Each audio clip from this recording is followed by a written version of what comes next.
Morning, December 24th. Dr. R. Michael Fisher here. Once called Robert Fisher, once called Bobby Fisher. And I'm reading this book. Fascinating title, isn't it? Kind of a play off of the Bible, but it's a Buddhist take by Alan Watts. And 1973, this book was published. I found it in early 70s and was reading it. Can't remember how I got onto it. It was kind of my introduction to the philosophy of the East, the Eastern wisdom traditions, and Buddhism, Taoism, Hinduism, etc. Watts was a professor of religion studies in California, and I somehow got a hold of it. Here I am, in Calgary, Alberta, in the prairies, just a prairie kid with, no, at that time, I think I just started a technical, diploma in ecological studies. But some part of me is interested in reading Eastern spiritual philosophy. Well, the taboo against knowing who you are is not a surprising that I'm going back to it now, because I'm writing a book and I'm thinking about where did I get my ideas about philosophy generally. That's what the video is on today. I will read a short 3 pages, fresh writing of an autobiographical perspective of how I came to education and philosophy. That's what my new book is that I'm working on and will be published soon in 2022. Get to this titles in a moment of the book, but Alan Watts, that, the taboo against knowing who you are was the subtitle of that book. It was so important to me as my early 20s to even confront that idea of why are humans so messed up? Why is the world so messed up with so many crises? Remember, the ecological crisis was huge. In 1970, I graduated from high school and into technical school, and 2 years later, and started studying the world environmental crisis and began to realize this is a deep human crisis. It's a crisis of thought. It's a crisis of knowing and knowledge. And it's a crisis you can see behind me. I've spent, the next 40 plus, nearly 50 years really studying what is the problem of the problem. And I came up with the fear problem. And so this idea of the taboo against knowing who you are by Alan Watts really was the conclusion. As I'm rereading it now, all these years later, it's fascinating. It's basically, we fear who we are. We fear reality. And we've been taught to systematically fear reality and who we are. And we don't know ourselves very well. We don't know who we are. Of course, he's not the only one to have said that over the many years. So that's not what I'm going to lecture about today, but I'm going to share with you this little intro, which will go into the new book, which is called The Fear Problematique. And I've got a good publisher for it, and I'm very excited about it. It's the role of philosophy of education in speaking truths to powers in a culture of fear, subtitle. Won't go into that, but just to say it is my first book on education per se that I'll ever have written and published. But going way back to the day when I had just finished becoming a school teacher. So that was my second career as a school teacher in 1980, 1970, late 78, 79, I got into education, going on from environmental biology. And I said, I really need to work with people. There's big issues here. And that came from a very powerful experience that said, you really need to change your career because humans are the problem, not wildlife. I love working with wildlife. I know, but they're not the problem. True. Okay, that was the kind of message that came through to me one day walking along the beautiful lake shore studying ducks. The first book, after I quit teaching after 2 years, 80 to 82, and retired, I love teaching, can't stand schools, is kind of my quick answer to why I got out. The first book I really wanted to write and had the guts to put a proposal and send it to real publishers. So Education Life Deep was the title I was trying to go for. Education Life Deep, still kind of catchy. Subtitle: In Search of the Roots of Renewal in Educational Thought. So renewal is the key word there, roots of renewal, going as deep into the problem as possible. And renewal, it tells you I'm interested in a reformation, if not a transformation of education. I was not happy with what I saw in the teaching of teachers in educational faculties and in universities. As I say, I was 10 years older than most people, had already a career, was well read in many areas, an avid reader. And what I saw school teachers and how they were prepared and not prepared really for the future and the kind of world that I knew was coming, and the ecological philosophers and many others, activists, had been talking about since really the early 60s. And in the 70s, you couldn't ignore it. Earth Day, I graduated high school on Earth Day, the first Earth Day, 1970. So that was the proposal. No publisher was interested. I still have my 40 letters here from the publishers that weren't gonna publish that book. The idea of that book was to bring all these different interesting thinkers I'd been reading, including Alan Watts, in my 20s, and bring them to, because they do write about learning and education at some point, often, even though they talk about many other things. And I thought, well, what if I just gathered all of what they said about education and learning and put those into a chapter, per interesting author, and Gregory Bateson, Buckminster Fuller, Alan Watts, and so on, who aren't trained in education. They are not in the discipline of education, and make an educational book with their wisdom, I thought, and then have hopefully that become a better resource for teachers to read than what they were going to learn in education faculty pre-service training schools, which, as I say, I was not impressed what I saw and experienced, because I did get a Bachelor of Education degree as my second degree. Okay, enough of that. You got a context for my new book coming, The Fear Problematique, which is on educational philosophy. So I thought I needed to, because I'm not trained in philosophy. I do have degrees in education, right, up to a master's degree and PhD in education, etc. So it's not like I don't have a good background in education. I do, but I don't have, a good background in philosophy. So I started thinking about, well, I really need to have a little section in the book, this new book, that is kind of autobiographical and is going to give people a real sense of, who is this guy? Where is he coming from? Why is he writing a book in this educational philosophy series of books? Very, as I say, a very esteemed publisher publishing this. And I think they need to know the way I come to it. So a little bit about me. Here I go. 2.5 pages. Enjoy this on Christmas Eve, or whatever else you're celebrating or doing today, or the next day, or the next. My K-12 school years. The only thing worth sharing about my K-6 experience, from an academic point of view, that is, of which I can remember hardly anything, but I do remember 3 things worth sharing. A, I loved girls and they loved me, lots of them. Yay. B, my favorite time was recess time. And C, getting a first new box of 8 wax crayons in kindergarten that I could keep in my desk all year long. Mostly the whole experience of learning was, and still is, a blur.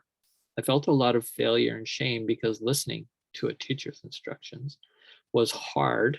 Reading and comprehension, math computation, memorizing anything were all a collective nightmare for me. Clearly, other children were way ahead of me in school, behavior norms, and technical skills and desire to learn. I probably would have been labeled by today's standards with attention deficit hyperactive disorder. Raised in an urban working poor home in lower class neighborhoods and schools, my parents, siblings, friends, and relatives had no aspirations for themselves or me going to college, never mind university. It just wasn't talked about, and both of my siblings never went on to post-secondary education. As a young person, you were expected to find your own way in the world. Because I wasn't given a lot of reading materials by my parents, and there wasn't any around but the local newspaper or odd popular magazine in the house, and rarely read to, and never cared about libraries at school because you had to be quiet instead of talk and have fun, not surprising, the three R's meant little to me, other than for basic communication in a banal world that was pretty insular. I never read a full real book on my own interest during my 12 years of education. Public schooling, other than being with my friends and some fun with sports, which I was pretty good at, was a big hate on my pet peeve list. My junior high school I was an average C student and failed some classes. My vocational testing results came back in grade 9 with the counselor telling me, quote, as I remember, I could become a laborer because I also have some higher aptitude scores for filing, so I might consider becoming a clerk. End quote. That was not cool for a long-haired outdoor dude like myself. I ignored that advice almost, as I did take a few typing and accounting classes in high school, as they were easy grades, I thought. I graduated in the technical remedial stream of high school as virtually an invisible member of the school community. I'll never forget the opening day of grade 10 when all new students gathered in the gym. We would be sorted into our home rooms. I had no idea how they were going to do this. I was hanging out amongst the vast crowd of strange peers, other than staying close with my two long-term school and outside school buddies from the garage band we had created on our own and loved. And suddenly the announcements began. The authoritative principal had a list. It was to read out names, and students were to file off to a classroom following the homeroom teacher who was in the gym waiting. They started with 10A, 10B, then 10C. I could see the types of kids going into those groups. They were the very smartest, with the highest grades coming into grade 10, especially the A cohort. That's where they started. My friends were chosen well before me. I stood there in waiting and embarrassment while trying not to be touched by this calculable procedure of differentiation and class oppression. And finally, only few were left in the room. My name was read for 10L. And there were still a few more below me to be called. So much for formal schooling and learning scars that never go away. I was raised like early hunter-gatherers in a culture of male role basic survival. I'm a second-born child in a family of 3 children. Up to age 16, I had 3 good teachers: my dad, my elder brother by nearly 4 years, and nature, capital N. I deeply respected them because their teaching wasn't formal, mechanical, or rote. I was an organic learning sponge for knowledge and skills, but only when they were about practical things. Nothing at all abstract or middle-class worldly interested me. Dad was a passionate sports fisherman and taught me and my brother everything about how to be a good fisherman. In order to be a valued somebody in this family, I had to learn what he taught us. To keep up the motivation, I competed somewhat with my brother to be a better fisherman. It was highly motivating climate to learn basics and then to develop one's own observations and creativity to be an even better fisherman. Once we arrived at the stream or lake, we'd all go off on our own ways, then return several hours later to show the catch. In other words, results mattered to us boys, especially, even though Dad said it didn't really matter if you were successful with the catch, as long as you tried and enjoyed the experience. Fishing was a natural results-based evaluation process because it was founded on the empirical reality. Let's see who caught what and how many. Of course, there were always the stories of who saw this and who saw this, had this on the line, but the line broke, and thus nothing to actually show for validation. It was great fun, though. Typically, we cleaned the fish together and ate them. Dad cut open the stomachs to show what the fish were eating on their own natural ways. Not surprising that biology class was my favorite in high school. In that sense, I was raised like an indigenous hunter-gatherer in a culture of male role provider in the art of basic survival needs. I respected my elders who had important things to teach me. I liked to take risks, and my dad was totally open to that, not my mom. It wasn't like we had to fish to live, yet for my dad, I'm sure he fished to live. The minimum wage life of a cab driver was no inspiration to really be alive. He came alive as he crept upstairs to wake us kids on most early weekend mornings from the time we could barely walk. Let's go fishing. My dad was not at all authoritarian. I learned self-discipline from him to get up, be organized, and manage things that needed to be done to have a successful hunt. Other forms of discipline, especially from authority figures, was antipathetic to my free natural spirit. I was a renegade then and still am. Well, thanks for listening to that. I'll just share there's a couple footnotes to that little passage as I'm just beginning to arc out how to describe where I'm coming from in this book.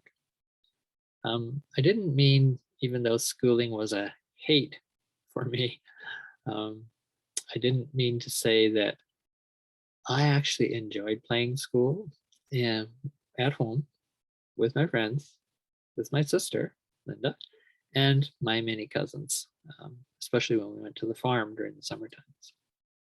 The next footnote was in regard to no aspirations, in the family line for both generations. My mom's and dad's side, there's just absolutely nobody that went to post-secondary school that I could tell at all. Not even that I knew went to trade school.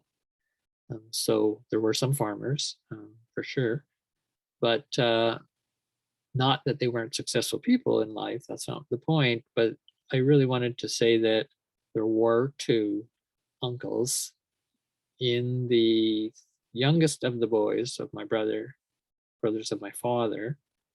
And that was a family, I think 6 boys. And so they, youngest two, did have a different mother. By that time, it was a little later. The world was changing, and they both went to post-secondary education. So they were the first pioneers here in Canada, where we are, at least that I know of, and went to university. One in commerce, Uncle Dave, Uncle Melvin went into education. So I sort of knew that they had done some higher education at some point. I tuned into that. I'm not sure how old I was, but I would say early 20s. I was tuning in because we would meet them just rarely, not very often interact with them.